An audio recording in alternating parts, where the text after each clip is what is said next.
안녕하세요. 명덕외고 35기 불어과 영어과 학생들 합격을 축하드립니다.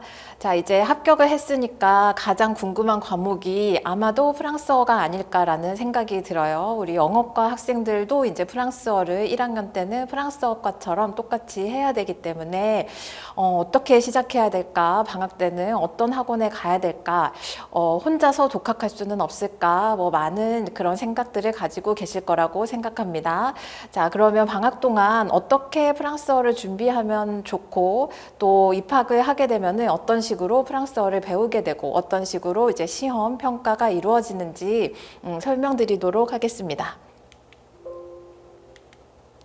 네, 먼저 제 소개를 드릴게요. 저는 강사 이보영이고요.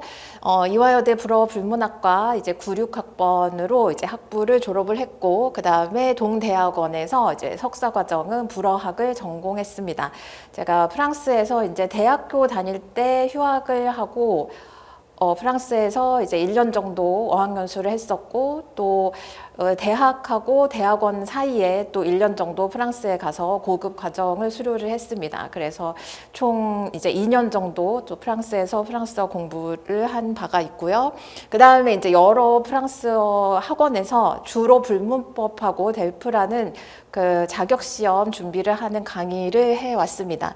그리고 이제 2004년부터 명덕외고, 대원외고, 이화외고 이제 내신 수업을 하기 시작했고, 그래서 현재는 지금 명덕외고 이제 수업에 잘 정착을 해서 사과나무 학원하고 목동 강대 영어에서 명덕외고 프랑스어를 전문적으로 이제 강의를 하고 있습니다. 명덕외고 내신에서 프랑스어가 차지하는 이제 비중은 영어과 불어과 1학년 때는 동일하게 6단위입니다. 그 내신 산출도 똑같이 하고요. 그래서 영어과 학생들은 내가 1년 동안은 전공어가 프랑스어다라고 생각을 이제 하셔야 돼요. 생각보다 조금 높은 단위수이고 아마 단일 과목 그 단위수로는 프랑스어가 이제 가장 큰 비중을 차지한다고 볼 수 있습니다. 1학년 때 불어 실력이 거의 2, 3학년 때까지 유지된다. 1학년 때 등급이 2, 3학년 때까지 거의 유지된다고 생각을 하셔야 돼요. 그래서 1학년 때 공부를 잘 해두는 것이 너무나 중요합니다. 이제 2학년, 3학년이 되게 되면은 불어과는 계속 6단위로 유지가 되고 영어과 같은 경우는 이제 3단위로 한 과목으로 줄어들게 됩니다. 네, 이제 일단 1학년 때는 전체 내신에 프랑스어가 차지하는 비중이 굉장히 높아서 영향이 굉장히 커요. 다른 과목들을 다 1등급을 받았는데 불어 하나가 3이 나오거나 하게 되면 이게 전체로 이제 합산을 했을 때는 많이 떨어지게 되거든요. 그래서 다른 과목을 잘 해놓고도 불어 때문에 전체 내신이 낮아진다든가 혹은 또 다른 과목이 조금 실수가 있었지만 프랑스어를 1등급을 받으면 또 전체적으로 등급을 끌어올릴 수 있는 그런 과목이기도 합니다. 자, 프랑스어가 그러면 명덕외고에서 내신 시험 경향이 어떠한가? 저희가 이제 부모님하고 저랑 같은 세대니까요. 저희가 이제 프랑스어를 만약에 제2외국어로 배우셨다면 혹은 영어를 또 우리 세대가 배웠을 때만 하더라도 정말 문법 위주였죠. 그렇지만 요즘에는 다르지 않을까? 요즘에는 뭔가 더 소통적이고, 자, 의사소통을 많이 배우고, 뭔가 최첨단적인 그런 걸로, 막 발음을 잘 하게 되고, 대화를 잘 하는 그런 회화 중심의 학습을 하지 않을까라고 생각하실 수 있는데요. 전혀 그렇지 않습니다. 저희 때보다 더 심하게 문법 위주입니다. 자, 지필고사에서 문법 문제가 차지하는 비중이 지금 현재로서는 또 선생님이 바뀌시고 경향이 바뀌면 어쩔지 모르겠지만 지금 최근 10년간의 그 경향을 봤을 때는 문법 문제가 90% 이상입니다. 굉장히 정교하고 좀 복잡한 문법 문제들이 많이 출제가 돼요. 문법 개념이나 문법 용어를 확실히 알아야지 풀 수 있는 그런 문제들이 나옵니다. 그래서 대충 단어를 다 외우고 뭐 감으로 좀 풀어볼까 해서 그렇게 되는 시험이 아니에요. 요즘 우리 학생들이 영어도 어릴 적부터 이렇게 의사소통식으로 많이 배운 학생들이 있어서 문법 용어라든지 문법 개념, 이거를 이렇게 왜 해야 되나? 라고 거부감이 있는 학생들이 있을 수 있어요. 그렇지만 우리가 그렇게 왜 이렇게까지 문법 위주로 해야 되나? 이런 용어를 아는 게 무슨 의미가 있나? 말이 통하면 되지라고 생각하는 학생이 있다면 빨리 마음을 고쳐야 돼요. 어차피 문법을 해야 되고 문법 개념부터 기초부터 공부를 차근차근 해 나갈 결심을 하고 이제 프랑스어 공부를 시작하는 것이 좋습니다. 수업 시간에 필기 문장들은 사실 굉장히 단순해요. 그래서 문법 개념 하나에 이제 그 하나의 문법 개념이 들어있는 그런 단순한 문장들을 선생님이 많이 써주시죠. 그런데 선생님이 막상 시험에 출제하는 문장들은 그 범위, 중간이면 중간, 기말이면 기말, 범위 내에 있는 모든 문법 개념이 다 섞여 있는 복잡한 문제를 내십니다. 자, 그래서 방학 동안에 단순히 단어를 암기하고 좀 기초 회화 같은 것 조금 외워서 일단 가면 우리 모두 노 베이스로 시작하기 때문에 충분히 따라갈 수 있을 거라고 생각하실 수 있겠지만 3월부터는 굉장히 정신이 없어져요. 그리고 자, 지금은 모두 노 베이스지만 4월에는 이미 이제 많은 편차가 생긴 상태입니다. 3월에는 대부분의 학생들이 2달 동안 열심히 불어 공부를 하고 오기 때문에 우리도 정말 문법적인 토대를 튼튼히 꼼꼼히 다지는 그런 겨울방학을 보내야지 3월에 개학을 즐겁게 마주할 수 있겠어요. 방학 중에 프랑스어 학습을 왜 해야 될까요? 자, 3월에 개학을 하면은 이제 학교 진도가 처음 한 2주 정도는 조금 천천히 해주는 것 같아요. 우리가 그래도 따라가는데 별 문제가 없는 것 같다라는 생각이 드는데 이제 3월이 좀 지나기 시작하면 정신이 매우 없어집니다. 그리고 학교는 주 4회 프랑스어 수업을 해요. 굉장히 많죠. 이 4번이나 아마 수업을 하는 과목이 거의 없지 않나 싶은데요. 굉장히 진도가 빨라집니다. 그리고 학원에서는 이제 주 1회 수업만을 하게 돼요. 주 1회 3시간 수업만을 이제 3월부터는 하게 됩니다. 그러면 이제 방학 동안에 충분히 예습을 해놓지 못한 상태이면은 3월에 이거를 따라가는 게 쉽지 않아요. 그리고 학원에서는 이미 3월부터 이제 시험 대비 문제풀이를 들어가게 됩니다. 그래서 3월에 물론 3월에 이제 새로 들어오는 학생들이 있긴 있는데 그 학생들 같은 경우는 이 2달간의 이 공백을 채우기 위해서 다른 학생들보다 3배, 4배의 노력을 기울여야만 따라갈 수가 있습니다. 그리고 한 번 놓치면은 만회가 너무 힘들어요.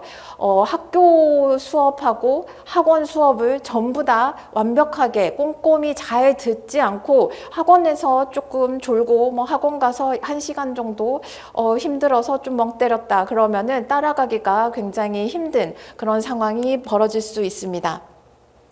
자, 그러면 여러 가지 다른 학원들도 있고, 그렇죠? 요즘에는 인강도 있고, 과외 선생님도 있고, 여러 가지 우리가 방법들이 있어요. 예습을 할 수 있는. 자, 그러면 제 수업의 특징은 어떤지, 그래서 잘 따져보시고 또 학생 성향에 맞는 그런 강의를 이제 정하시면 될 것 같아서 이제 제가 소개를 드립니다. 자, 저는 굉장히 문법을 꼼꼼히 강의하는 편이에요. 저는 사실 학부 때나 대학원 때나 불어 문법을 너무 좋아했어요. 그래서 대학원 때도 문학이 아니라 어학을 전공한 이유도 통사론이라든가 의미론이라든가 제가 언어 자체를 너무 좋아하고 그 문법하고 이제 어휘가 그 결합되는 어떤 그 언어의 그런 작용들을 너무 제가 좋아했기 때문에 우리 학생들한테도 이 재미있는 불어 문법을 최대한 꼼꼼하게 디테일하게 그렇게 가르치고 그것을 아주 기초 단계부터 문법을 적용해서 문제를 푸는 그런 훈련을 하게 됩니다.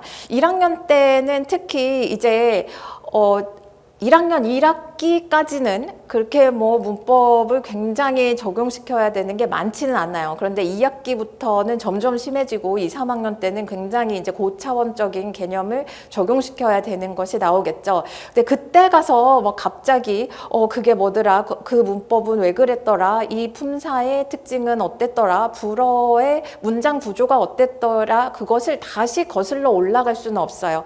1학년 때부터 지금부터 그 토대를 잘 만들어 놔야 합니다. 자, 그리고 이제 문제풀이를 저는 많이 시키는 편이에요. 그 3월 달부터 이제 3월 말쯤 되면은 본격적으로 이제 중간고사 대비 문법 문제를 이제 풀게 됩니다. 시중에 나와 있는 어떤 문제지 같은 거를 불어 내신을 준비할 수 있는 것이 하나도 없어요. 그래서 제가 그때 매년마다 이제 선생님 필기를 취합하고 해서 이제 그 연도에 맞는 그 문제지를 새로 늘 만들게 됩니다. 그래서 제공을 합니다.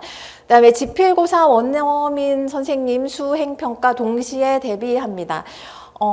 프랑스어는 그래도 좀 다행히 타 언어, 그러니까 독일어나 뭐 중국어, 일본어, 러시아어에 비해서 원어민 선생님께서 그렇게 뭐 힘들게 하지는 않으세요.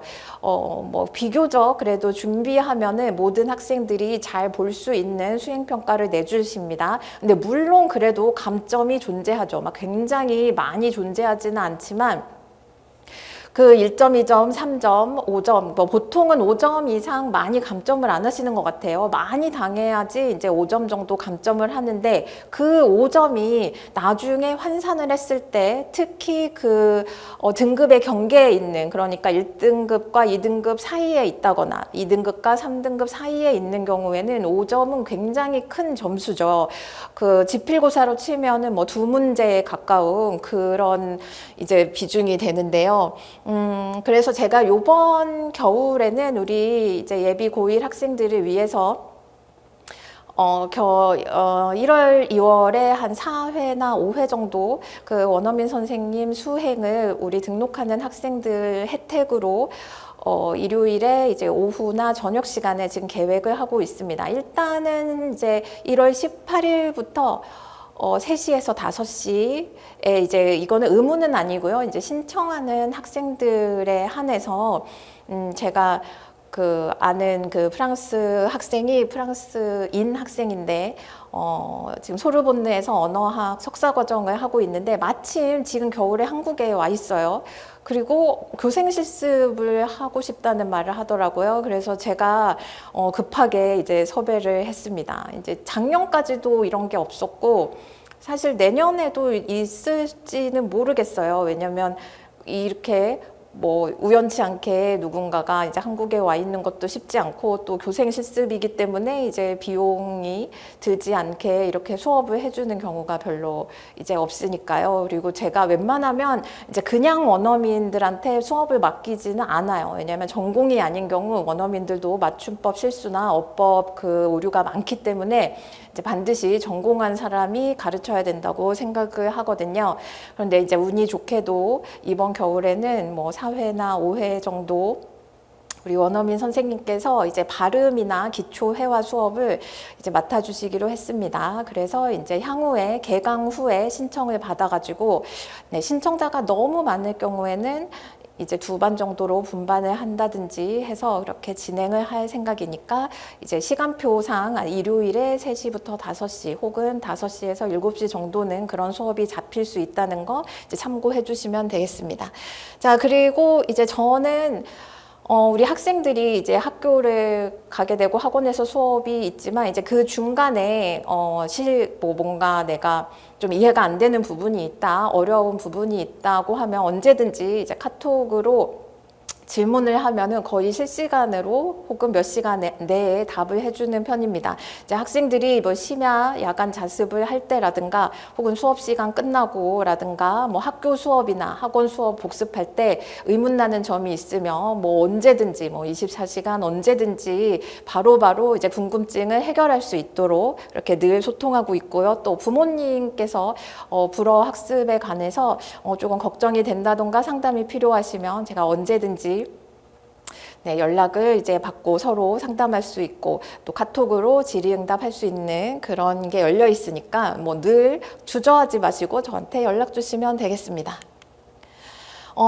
그 교재 같은 경우는 아까도 말씀드렸는데 제가 아무리 찾아봐도 시중 교재로는 이 내신 대비가 될 수 있는 교재가 없습니다. 그래서 제가 지금 몇 년 동안 계속 이제 다듬어서 직접 만든 교재를 쓰고 있어요. 그래서 이제 뭐 문법 교재, 그 다음에 단어장, 그 다음에 동사 변화 표하고 동사 변화 연습장, 그 다음에 이제 매 시간 테스트지, 뭐 이제 과제 파일 그렇게 준비를 해서 네, 다 손수 제작한 교재를 사용하게 됩니다. 그래서 매 시간제 과제 당연히 있고요. 테스트 있고요. 뭐 테스트나 과제에서 자 일정 부분 퍼센트를 이제 다 완성하지 못한 학생들 같은 경우에는 이제 재시험을 보게 돼요.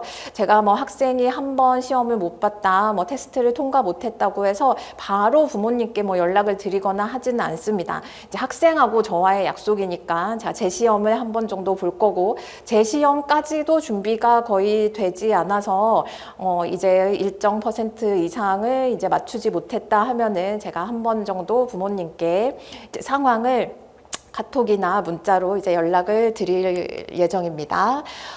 대략적으로 이제 방학 동안에 이제 요런 거를 배우게 된다는 진도표예요. 혹시 이제 프랑스어를 배워보신 그 부모님이 있다면은 이제 조금 그래도 이 정도 배우는구나 아실 수 있겠죠.